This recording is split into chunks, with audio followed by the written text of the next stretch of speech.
Why are there not more people talking about the eerie similarities between 1929 and today? The echoes of the past are never identical, but their patterns are unmistakable to those who pay attention. In the world of finance, these echoes can be especially loud.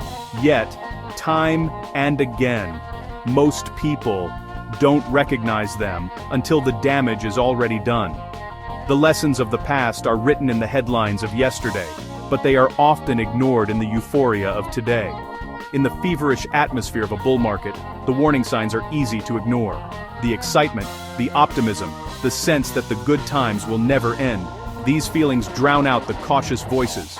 But history has shown that the louder the celebration, the more dangerous the silence that follows. The very energy that drives markets higher blinds participants to the risks building beneath the surface. Nearly a century ago, economist Roger Babson stood almost alone in his warnings. He saw the signs others missed or dismissed. In 1929, he predicted an imminent crash, and for his trouble, he was ridiculed by the financial establishment. But just 47 days later, the market collapsed, plunging the world into the Great Depression. Babson's insight wasn't luck, it was pattern recognition. He understood that markets are not just numbers and charts, but reflections of human psychology, greed, and fear.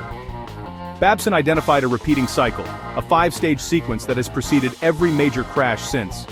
These stages are not just relics of the past, they are the DNA of every financial bubble and bust. The cycle begins with a credit explosion, as easy money floods the system. Next comes the concentration trap, where wealth and risk become dangerously centralized. Then, the smart money exit, as insiders quietly cash out. This is followed by the liquidity illusion, when markets seem healthy but are actually fragile. Finally, a single trigger sets off the collapse. Each stage feeds the next, creating a chain reaction that is almost impossible to stop once it begins. These stages are not just academic theory. They are a playbook that insiders know well. While the public is swept up in euphoria, those with experience and information begin to step away, leaving the crowd exposed to the coming storm. The cycle is as much about psychology as it is about economics, with each phase marked by shifts in confidence, risk appetite, and herd behavior. Insiders know this pattern well, quietly exiting while the public keeps buying. Their moves are subtle, often hidden in plain sight, but the consequences are anything but subtle when the tide turns. They sell into strength, diversify their holdings, and reduce exposure, all while the headlines still scream optimism. By the time the average investor realizes what's happening, it's often too late. Today, in December 2025, the echoes of 1929 are growing louder. The same 5 stages are falling into place, almost as if history is whispering a warning to anyone willing to listen. The parallels are impossible to ignore, and the stakes are just as high. We see record levels of margin debt, unprecedented concentration in a handful of tech giants, and a surge of speculative trading reminiscent of the Roaring '20s. The warning signs are not hidden, they are flashing in plain sight. For most, the market's health is measured by high share prices and record-breaking indices, but those numbers can be deceiving. Insiders understand that markets are driven by liquidity and sentiment, not by the underlying value of companies. When the music stops, it's not the price that matters, but who's left holding the risk. The illusion of prosperity can persist for years, but when confidence evaporates, the fall is swift and brutal. Retail investors are always the last to buy, lured in by promises that this time is different. They are told that new technology, new policies, or new thinking will prevent disaster. But the cycle repeats, and the lessons of the past are forgotten in the rush for easy gains. The democratization of trading, fueled by apps and social media, has only accelerated the cycle, drawing in millions who have never experienced a true bear market. This script is a warning. The pattern is clear, the risks are mounting, and 2026 could be a year of reckoning. The signs are all around us, if we choose to see them. The question is not whether the cycle will repeat, but whether we will be prepared when it does. The tools to recognize the danger are available, but it takes discipline and humility to act before the crowd. The question isn't if a correction is coming, but whether we'll be ready. Will we learn from the past, or will we be caught off guard once again by the rhymes of history? The story of every crash is not just about numbers but about people, those who saw the signs and acted, and those who ignored the warnings and paid the price.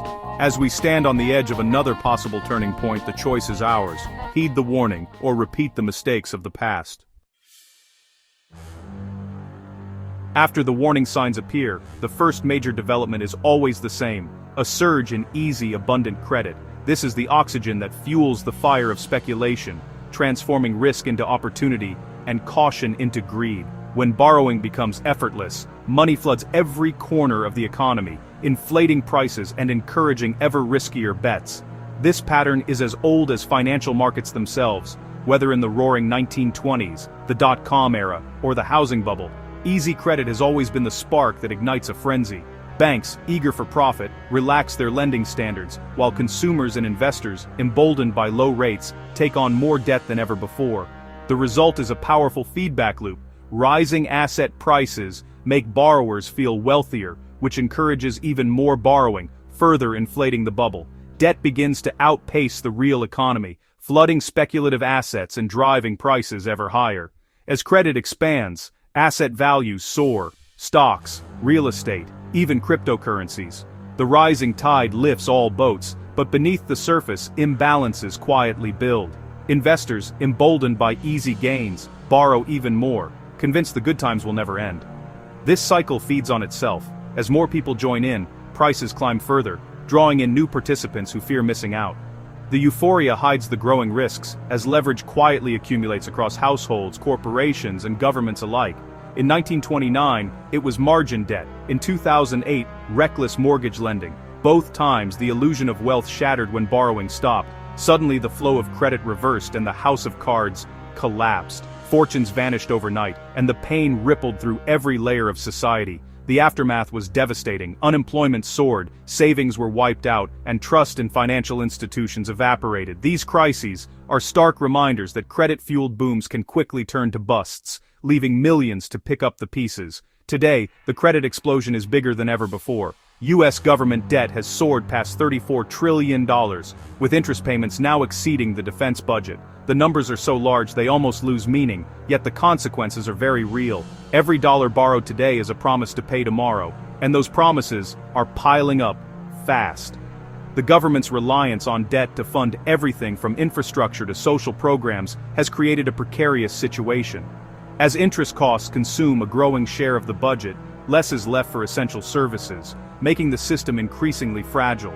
The sheer scale of borrowing raises questions about sustainability and the long-term impact on economic growth. Corporations have borrowed over $10 trillion, often to buy back their own stock, inflating prices but adding risk. Instead of investing in innovation or workers, many companies have chosen financial engineering, making their balance sheets more fragile and tying their fortunes to the whims of the market. This trend has led to record-high stock valuations, but it's built on a shaky foundation. When markets turn, companies loaded with debt may be forced to cut jobs, halt expansion, or even declare bankruptcy. The focus on short-term gains over long-term stability has left the corporate sector more exposed than ever. This mountain of debt is exquisitely sensitive to interest rates. When rates rise, the cost of servicing debt spirals. Suddenly, what seemed manageable becomes a crushing burden, forcing painful choices, cutting jobs, slashing spending, or even defaulting. For households, higher rates mean more expensive mortgages, car loans, and credit card payments. For businesses, it means shrinking profits and tighter budgets. For governments, it means less flexibility to respond to crises. The entire economy becomes more vulnerable to shocks, as rising rates threaten to tip the balance from stability to crisis. We now live in the most leveraged economy in history. Total debt to GDP is higher than in 1929 or 2008. The entire system is balanced on a knife's edge, more vulnerable than ever to shocks. Even a small disruption, a sudden drop in asset prices, a spike in unemployment, or a geopolitical crisis could trigger a cascade of defaults and panic selling. The interconnectedness of global finance means that trouble in one sector or country can quickly spread, amplifying the risks. The fuel is everywhere, waiting for a spark. All it takes is a single misstep, a policy error, a sudden loss of confidence, or an unexpected crisis to set off a chain reaction. History shows that the trigger is often unpredictable. A surprise interest rate hike, a major bankruptcy, or a geopolitical shock. Once panic sets in, selling begets more selling, and the downward spiral accelerates. The first stage of the crash sequence isn't just present, it's more extreme than ever. The warning signs are flashing, but the party rages on, as if the music will never stop. Complacency is widespread, with many believing that central banks or governments will always step in to prevent disaster. Yet, the sheer scale of leverage means that even the most powerful interventions may not be enough to stop a full-blown crisis. The party always ends when the bill comes due. Sooner or later, reality intrudes and the reckoning begins. The aftermath is often painful. Asset prices collapse, jobs are lost, and confidence evaporates. The cycle of boom and bust repeats, each time leaving new scars on the economy and society. The question is, who will be left holding the bill? In the aftermath, someone always pays the price. Will it be investors, taxpayers, or future generations? Only time will tell. What is certain is that the consequences of today's credit explosion will shape the economic landscape for years to come, affecting not just markets, but the lives and futures of millions. The lessons of history are clear, but whether we heed them remains to be seen. As the credit explosion takes hold, it sets the stage for the next phase of a classic market bubble, the concentration trap. This is a subtle but dangerous period where the risks created by easy money begin to quietly accumulate beneath the surface. Fueled by abundant credit, the market's gains become increasingly concentrated. Optimism and capital, unleashed by the earlier credit boom, flow into a shrinking pool of assets while the broader market is left behind. Investors, drawn by stories of spectacular returns, crowd into the same winners, convinced that the momentum will never end. History offers plenty of warnings. In 1929, RCA became the symbol of excess. Its stock soared over 800% in just 5 years, despite never paying a dividend. The dot-com bubble saw a handful of tech names like Cisco and Pets.com dominate headlines and attract massive investment.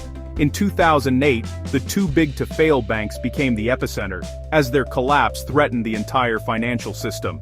Today, the pattern repeats. The so-called Magnificent Seven, Apple, Microsoft, Google, Amazon, Nvidia, Meta, and Tesla, now account for over 30% of the S&P 500's total value. This is the highest level of concentration in decades, making the fate of the entire market increasingly dependent on just a few companies. Even many so-called diversified mutual funds and ETFs are, in reality, massive bets on these same companies. Investors may believe they're spreading their risk, but in truth, their fortunes are tied to a handful of giants. The rise of passive investing has only intensified this effect. As more money pours into index funds, those funds are forced to buy more of the biggest stocks, regardless of their underlying value. This creates a powerful feedback loop. Higher prices attract more investment, which pushes prices even higher, further concentrating risk. The danger is clear. If sentiment turns against even one of these giants, the impact could ripple through the entire market, triggering a rapid and severe downturn. The concentration trap is the direct consequence of the credit explosion, and history shows that, when it snaps shut, the consequences can be devastating. Stage 3 is the smart money's silent exit, an immediate reaction to the concentration trap described earlier. As risk piles up in fewer and fewer assets, those with the most information and experience, insiders, institutional investors, and top executives, begin to quietly reduce their exposure. Unlike the public, who are often swept up in the euphoria of rising prices, these players recognize the warning signs that a bubble is nearing its peak, especially when too much capital is chasing the same winners. Insiders, CEOs, hedge funds, institutional investors see the dangers of overconcentration and quietly sell, even as they publicly urge others to buy. Their actions are often masked by positive statements in the media, press releases, and earnings calls, designed to maintain confidence and keep prices elevated while they exit their positions. This isn't a coordinated conspiracy, but a rational response to market signals that only the most connected can see in real time. In 1929, legendary investors like Joseph Kennedy and Bernard Baruch sensed the mania and the dangers of concentrated bets, selling out before the crash. Their foresight was not based on luck, but on careful observation of market sentiment and insider activity. As the public rushed in, these veterans quietly moved to the sidelines, preserving their wealth while others faced ruin. In 2008, the pattern repeated. Hedge funds began shorting the market, betting against the very assets they once promoted, assets that had become dangerously concentrated. Meanwhile, major banks offloaded toxic mortgage-backed securities to less informed buyers, all while maintaining a public face of confidence. The smart money was already out the door before the full extent of the crisis became clear. Today we see a similar trend. Insider selling is at historic highs, with executives and board members cashing out at a pace not seen in decades, especially in the most crowded trades. These transactions are often buried in regulatory filings, but the aggregate data tells a clear story. Those with the best view of their company's prospects are choosing to sell, not buy. Executives like Jeff Bezos and Mark Zuckerberg have sold billions in shares over the past few years, often in the very companies that dominate the market.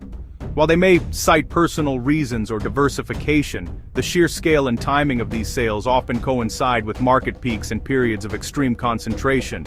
Their actions speak louder than their words, providing a powerful signal to those paying attention.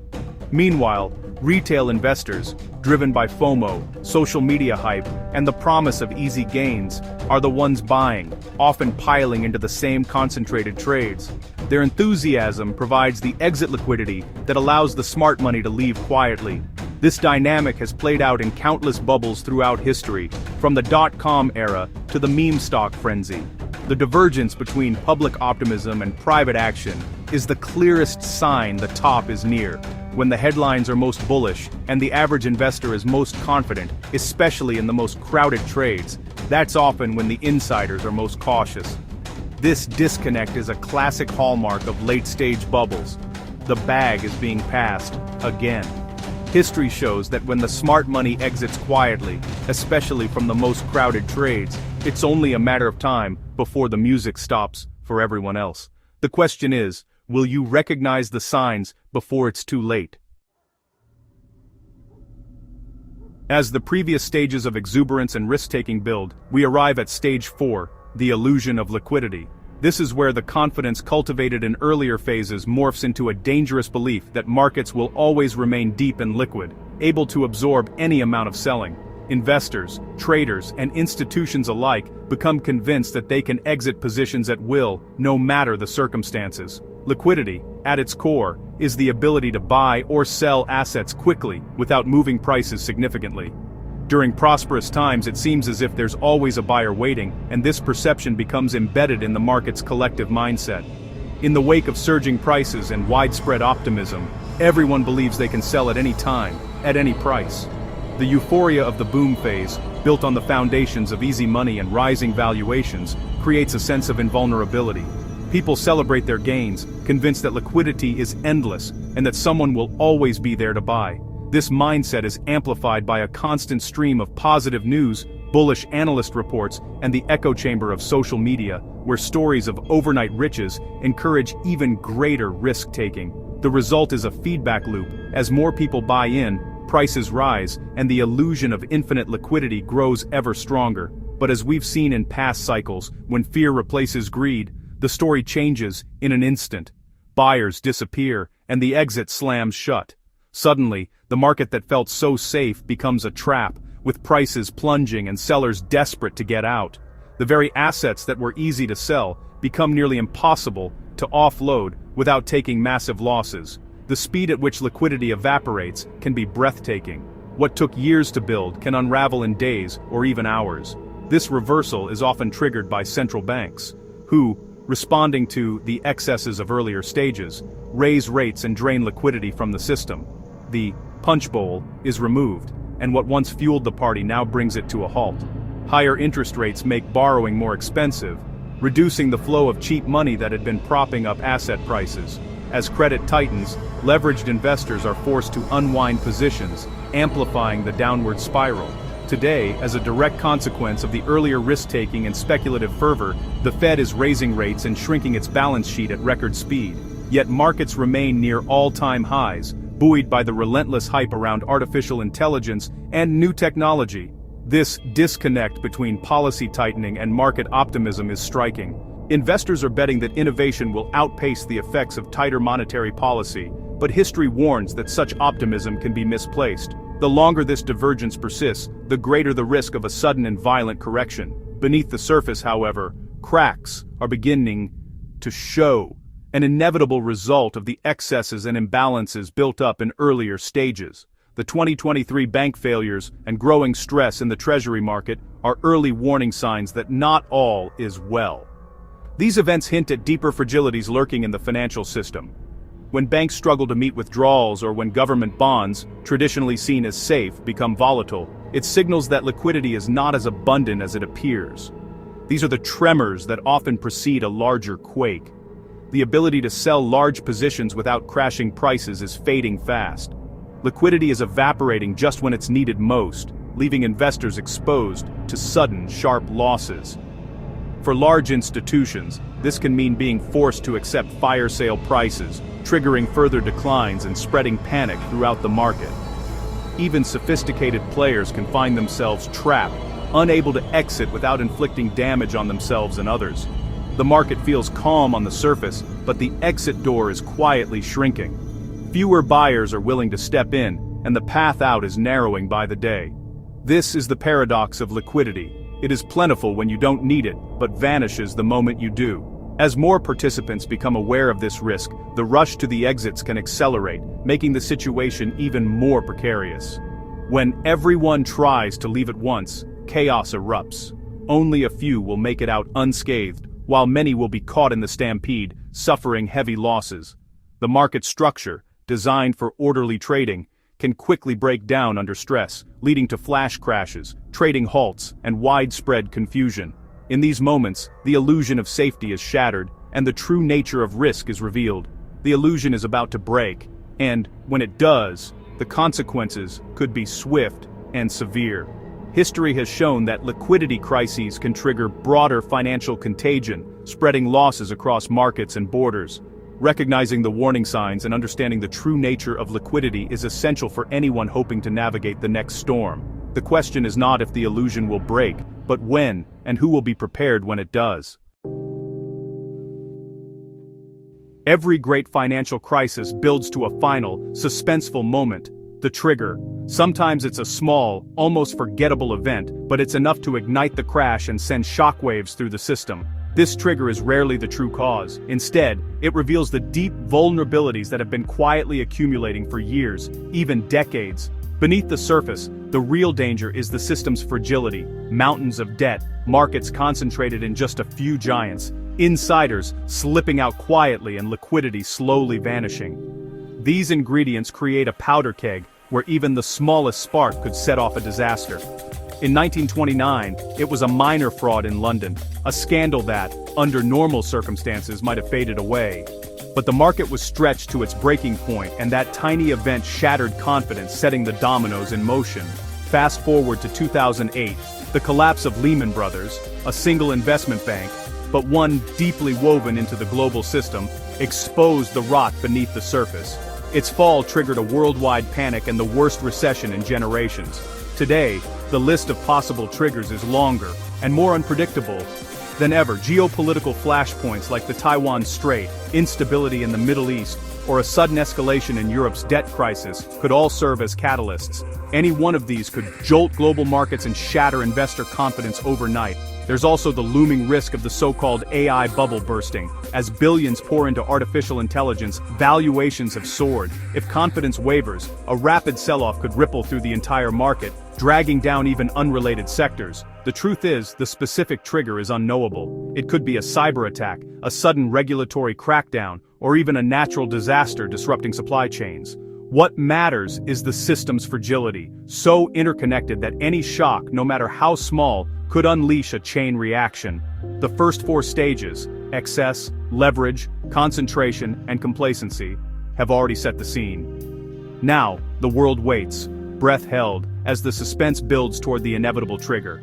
The only question left is what will light the fuse, and when. Will it be a sudden shock, or a slow-burning crisis that finally reaches its breaking point? The foundations of the financial system are already cracked. The building stands, waiting for a gust of wind.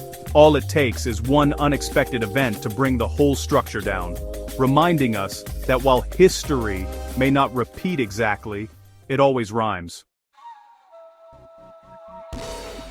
Throughout history, every financial mania has been powered by a captivating story, one that convinces investors that the old rules no longer apply, and that a new era is dawning. These narratives create the illusion that this time, things are truly different, and that the rewards are boundless. In the 1920s, that story was radio. The Radio Corporation of America, RCA, became the symbol of technological promise. Investors believed radio would reshape society, connecting people in ways never seen before. RCA's stock price soared as the public bought into the dream, ignoring traditional measures of value. But when the bubble burst, RCA's meteoric rise turned into a cautionary tale of how even the most exciting innovations can lead to devastating losses. The pattern repeated in the 1990s, when the internet became the new frontier. The promise of a digital future sparked a frenzy of investment in anything with a .com at the end of its name. Companies, with little more than a website and a vision, saw their valuations skyrocket, echoing the mania of the RCA era. Today, artificial intelligence is the story captivating markets. The potential of AI to revolutionize industries and unlock new value is real, but the excitement has reached a fever pitch. Investors are pouring money into AI companies at a pace that makes previous tech booms look modest by comparison. Companies are investing an estimated $400 billion in AI infrastructure, building data centers, buying advanced chips, and hiring top talent. The scale of spending is unprecedented as firms race to secure their place in the AI-powered future, just as investors once scrambled to own a piece of RCA. Yet, despite this massive outlay, actual revenue generated by AI remains a fraction of the investment. Many companies are still searching for profitable business models, and the gap between spending and earnings continues to widen, just as it did for RCA before the crash. This disconnect between hype and reality is the hallmark of a classic bubble. When expectations run far ahead of what's actually being delivered, the risk of a painful correction grows, just as RCA investors learned the hard way. Today, a handful of tech giants driving the AI boom now dominate the entire stock market. Their influence is so great that the fate of the broader market is increasingly tied to their performance, creating a fragile ecosystem, much like RCA's outsized role in the 1920s. This concentration creates a dangerous feedback loop. As these companies' stocks rise, they attract more investment, which pushes prices even higher, regardless of underlying fundamentals, echoing the speculative fervor that surrounded RCA. If the promised profits from AI fail to materialize, or if growth slows even slightly, the resulting disappointment could trigger a sharp reversal in stock prices, just as it did for RCA when reality caught up with the hype.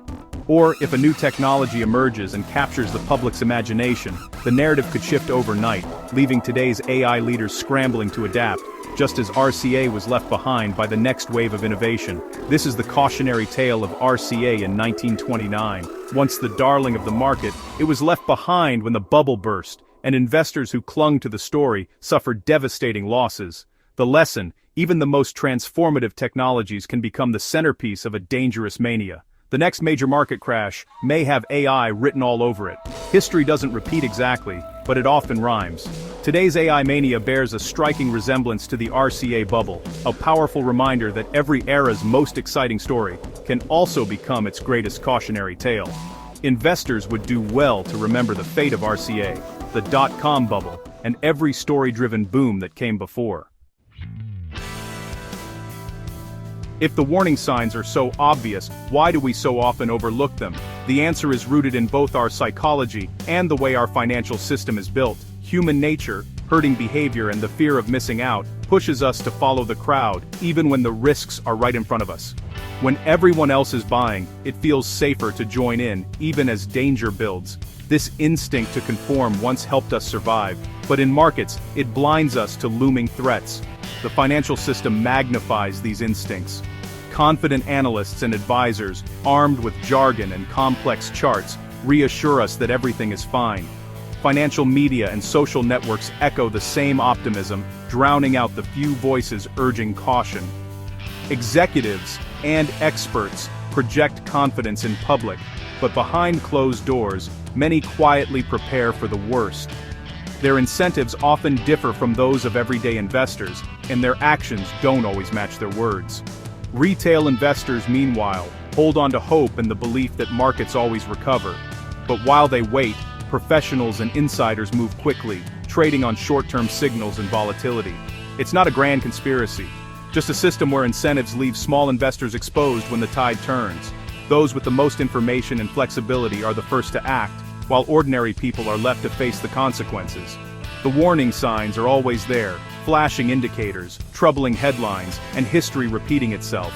But most of us look away, distracted by hope and reassurances, convinced that this time will be different. To truly learn from the past, we must recognize the signs and have the courage to act before it's too late. This is the lesson we must carry forward. We stand at a crossroads in financial history. The classic warning signs, excessive speculation, soaring debt, market concentration, insider selling, and vanishing liquidity, are all present or emerging. The signals are clear for those who choose to see them. Debt has reached record levels across corporations, governments, and households, creating a fragile base for the global economy. Markets are heavily weighted toward a few tech giants, increasing vulnerability.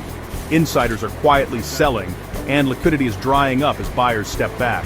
The only missing piece is a trigger, an unpredictable event that could set off a chain reaction. Whether it's geopolitical conflict, a sudden rate hike, or a corporate collapse, even a small shock could spark a major crisis. It's tempting to believe this time is different, but optimism and innovation can't defy the laws of financial gravity. What rises must eventually fall. History punishes those who ignore these truths. This isn't a call for panic, but for vigilance. Awareness of risk empowers you to make wise choices before fear takes over. Now is the time to review your finances with clarity and resolve. Learn from the past. Question narratives that promise endless growth or claim the old rules no longer apply. Diversify your investments across assets, sectors, and regions. True resilience means preparing for the unexpected, not just chasing trends. Preparing for downturns isn't about perfect timing, it's about accepting that risk is always present. An emergency fund, insurance, and realistic expectations can make all the difference when volatility hits. Roger Babson's 1929 warning was ignored, but it could have saved fortunes. His advice was simple: focus on fundamentals, and don't get swept up in the crowd. As 2026 approaches, Babson's lesson is more relevant than ever. The echoes of history are unmistakable, and the time to act is now, not after the storm has hit. The moment to secure your financial future is today. Review your portfolio, strengthen your savings, and prepare for uncertainty. History may not repeat exactly, but it always leaves clues, and those who pay attention are the ones who endure. The lesson for 2026 is clear. Don't wait for the storm to pass. Build your shelter now. Reflect, take action, and let history guide you toward